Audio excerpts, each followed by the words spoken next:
लोकशाहीमध्ये मेजॉरिटीला महत्त्व असतं. म्हणजे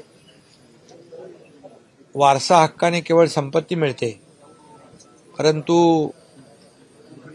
वैचारिक वारसा जो आहे विचाराने मिळत असतो. आणि त्यामुळे जे बहुमत शिवसेनेच्या बाळासाहेबांच्या शिवसेनेकडे होतं, त्यामुळे निवडणूक आयोगाने देखील पक्ष आणि चिन्ह शिवसेनेला दिलं आणि त्याच्यावर पुढे शिक्कामोर्तब देखील झालं.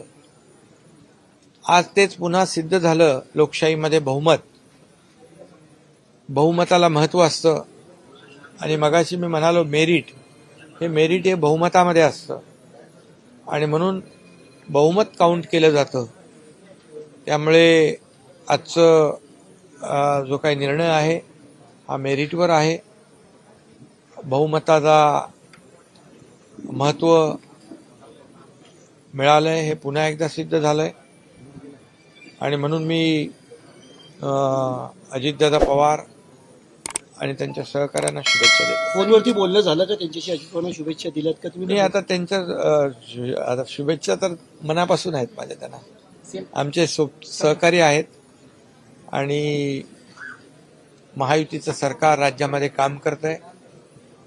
एक डबल इंजिन सरकार, एक गतिमान सरकार, वेगवान निर्णय घेणारं सरकार या महाराष्ट्रामध्ये आहे. आणि म्हणून मी मगाशी म्हणालो की पायाभूत सुविधा म्हणजे इन्फ्रास्ट्रक्चरचे जे प्रोजेक्ट आहेत, जसं अटल सेतू, MTHL असे प्रकल्प महाराष्ट्रामध्ये जे सुरू आहेत हे देशात नंबर 1 वर आहेत. आणि म्हणून राज्याचा सर्वांगीण विकास हाच आमचा महायुतीचा ध्यास आहे. केंद्र सरकारचं देखील आम्हाला पाठबळ आदरणीय मोदी साहेबांचं, प्रधानमंत्री मोदी साहेब देखील राज्याच्या विकासामध्ये पाठबळ देत आहेत. आणि म्हणूनच आज चौफेर विकास या ठिकाणी होतोय. लोकांना अपेक्षित असलेलं काम, अपेक्षित असलेले निर्णय राज्य सरकार घेतंय आणि म्हणून हजारो लाखो लोक सोबत महायुतीच्या येत आहेत. हेच जे डेव्हलपमेंट म्हणजे विकासालाच आम्ही प्राधान्य दिलेलं आहे आणि विकासाच्या मुद्द्यावर आज राज्य सरकार काम करते.